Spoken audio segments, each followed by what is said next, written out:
With me now is Washington Bureau Chief for BuzzFeed, John Stanton. John, thanks for joining me. You heard Congressman Grijalva pretty critical of the White House position, also saying that it's time for the president to visit the border. I am shocked at how quickly this has turned from an issue that's bad for Republicans and Democrats to one that seems to be heading in the direction of being really worse for the administration than anyone else, given the fact that the solution to this lies with the Republican Party and specifically the House Republican caucus. Yeah, I mean, I think that, you know, the policy end of this, absolutely, getting something through Congress quickly is going to be at least some sort of a Band-Aid on this thing, or at least help start stemming the tide of migrants coming through. But the problem, you know, that the administration has is that they did see some of this coming. I mean, they passed this law in 2008 because they saw Congress and the Bush administration saw this as an issue. You know, but wasn't that law more for trafficking and not sort of unaccompanied minors fleeing violence? It was for trafficking of children, and they'd already seen it coming. They may not have realized sort of the reasons behind it, but people saw it coming. And if you talk to folks down on the border, activists over the last 2 or 3 years, they've seen this steady increase of kids coming across the border. And, you know, I think that the administration found itself caught in a bit of a bind politically. They couldn't really go to the Congress and say, look, we think there's going to be this big influx of immigrants. We're going to need a lot of money. We're going to need a lot of facilities and support to deal with it. And so they seem to have tried to sort of just hide that problem and try to shuffle things around as best they could. And then suddenly it exploded in the last 2 months, and they have, you know, this big mess on their hands. The RNC is fundraising today in an email blast. RNC spokesperson Izzy Santa writes, but honestly, the president's action is fitting. After all, he did promise immigration reform within his first year in office and didn't do anything. This is an amazing line coming from the RNC, right? House Republicans are standing in the way of immigration reform. That is a line that could have been said by immigration advocates. What is interesting to me is the president, who has been criticized as the deporter-in-chief, is now advocating a strategy that would increase the number of deportations. And you've reported on this. I mean, tell us a little bit about how easy or how hard it is for these children to get asylum in the United States once they cross the border. Well, I think because of the 2008 law in particular, a lot of these kids will qualify on the front end for an asylum hearing.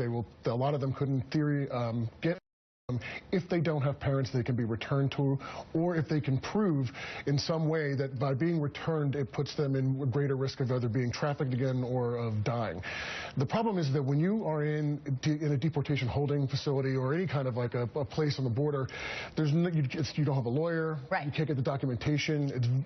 Proving an asylum case is extraordinarily difficult under U.S. law, and even when you can begin to prove that, in a lot of cases judges are unsympathetic. In El Paso, for instance, between 2007 and 2012, the judges there denied 87% of the asylum claims. Which is a staggering number, 87% denial rate. It is much higher than the national rate. The national rate is about 51%. And so, you know, they are facing a system that is very difficult to navigate if you're an adult, with a legal education. If you're a child with no legal representation. Right. You know, they have no idea what they're dealing with when they get here. They probably have very little conception of what U.S. immigration law would even look like. And so they're being forced into a situation where they're going to have to try to prove this, and then they're going to have to then prove that if you send me back to Honduras or to El Salvador, I will be put in greater danger than if I stay. And that is a very, very high bar. And I think most of the lawyers that I've talked to certainly think that the vast majority of these kids are going to get sent home. And there aren't any, I mean, if you talk about like proving that case, the resources at the border now are virtually non-existent. I mean, we know that more lawyers were sent down several weeks ago, but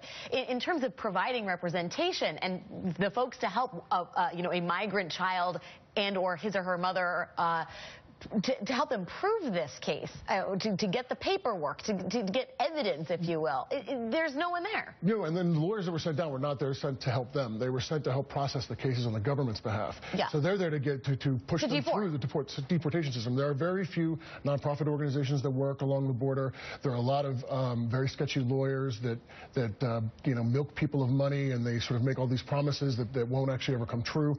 You know, asylum cases are very tricky of law. They're done very much on a case-by-case basis, and most asylum attorneys won't get involved unless they see a way to make some kind of money out of it, frankly. So if you're looking at this situation, before we let you go, the Congressman Grijalva is espousing a point of view that is not heard a lot in this debate about what's happening at the border, which is we shouldn't necessarily deport these kids. I mean, a lot of them are coming from really bad situations. The narrative, even on the Democratic side of the aisle, broadly speaking, is we've got to do something about it. We need more resources, and we need to make sure they are handled appropriately. quietly. But the sort of conventional wisdom is because we're going to return them back to Guatemala, Honduras, and El Salvador. Do you think that that is the case for the lion's share of these migrants? Yes, I do. I don't see the Democrats stepping out and sort of becoming champions of keeping them here. I mean, there are some like the congressman, but it just doesn't look politically like it's a feasible thing for them right now. John Stanton, you are doing awesome reporting on this specific issue and know more about the border than pretty much everybody else I've talked to. It's great to see you as always. BuzzFeed's John Stanton, thanks.